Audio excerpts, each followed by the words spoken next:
So Insurgency Sandstorm's latest teaser trailer was an appetite-whetting yet confusing one. It's currently in closed alpha, but until we can see more, we're left guessing at details. And given they have decided to drop for now, anyway, their single-player element for the upcoming release, the teaser trailer just released is confusingly cinematic. It would have seemed to be more sensible to showcase what a strong multiplayer element this game is going to bring and what new or unique features will set this game apart from others on the table.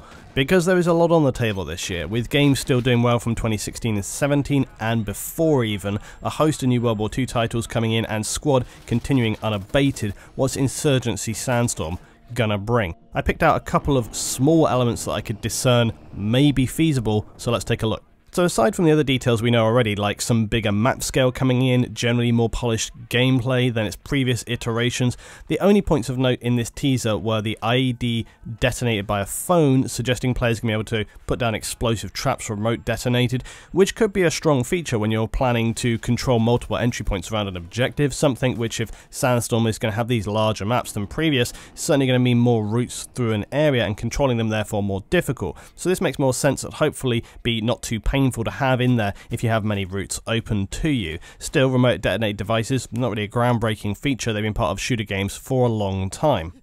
The next small element we could see was the drones. We see in the trailer for a moment a glimpse of drones flying through the environment, and it seems reasonable to assume that these will be available for use by players, seeing as we know this is a trailer for now a multiplayer orientated release, so the use of drones by players is always a force multiplier, enabling your team to control and communicate more efficiently, focusing their efforts where required. So in the footage, they seem to be visually equipped only. The presence of these drones is going to make for some very interesting gameplay, akin to maybe even Siege if they're implemented well, especially considering the high damage, high intensity nature of Insurgency gameplay. So it could just create some different functionality and some different ways of basically controlling, bringing in information for your guys on the ground, and that could affect obviously how people are able to move in and around the map. That was always an issue back with Insurgency, and it's always an issue where you have gameplay where it's very, very high intensity, very, very high scale, high risk stuff where, you know, like literally every bullet is dropping, kind of like Siege, you know, and so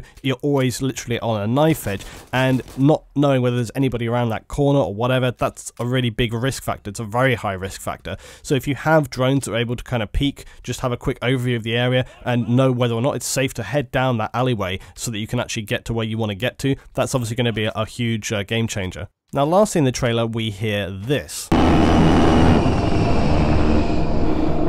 And it's the fabled A-10 30mm cannon. Question is this going to be another support strike option? They already confirmed that they're going to have helicopter support being able to be called in. Why would they put it into the trailer otherwise? I guess because it sounds cool and people love that A-10. Will you be able to potentially call in an A-10 strike on buildings as we saw happening in the previous trailer? Not that it being called in, but just it happening, and that was obviously in the single player element, not necessarily for multiplayer. I personally strongly hope there is some presence of support strike in the game, be it an A-10 or some sort of helicopter strike as well. It does make you think back to games like COD 4 when they keep their kill streak rewards simple and effective. A UAV, an airstrike, a helicopter. It was enough to cause critical damage without being gimmicky and over the top. So as we say, Insurgency Sandstorm is still in a closed alpha state right now, and until then we're just waiting for some more information, clarification, until we can actually see the details of how the multiplayer is going to play out. But would you prefer to see any or all of these features in the game at release? Do you think they're likely to be present? Tell me guys down in the comments below. Thanks so much for watching, I'll see you next time.